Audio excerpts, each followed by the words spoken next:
We're almost done, but keep alert. The medieval alphabet is full of cunning snares and tripwires, and it will try to trip us up, if it can.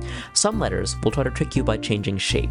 R, for example, looks like this most of the time, but shifts into a variant form, the round R, when it follows the letter O.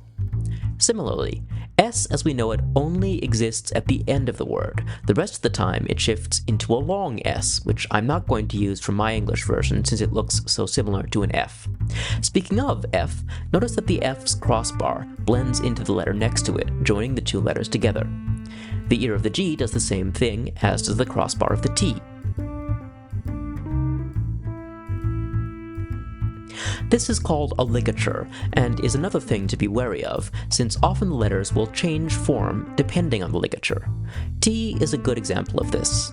Look at how it changes when it ligatures with the S and the C. Speaking of T, another source of variation is simply that medieval handwriting can be inconsistent. The crossbar of the T sometimes features this little tick at the beginning, and sometimes not. It seems to appear more when the T is at the beginning of the word, or when it doesn't ligature with the previous letter. But not always. Sometimes, when I examine inconsistencies like this, I discover that they aren't inconsistencies, but rules that weren't immediately obvious.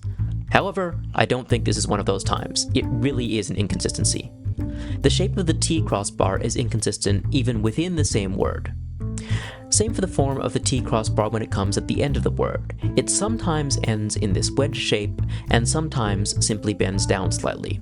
The biggest inconsistency I noticed was the top of the stem of B, D, H, K, and L. This is actually kind of exciting from a paleographic point of view.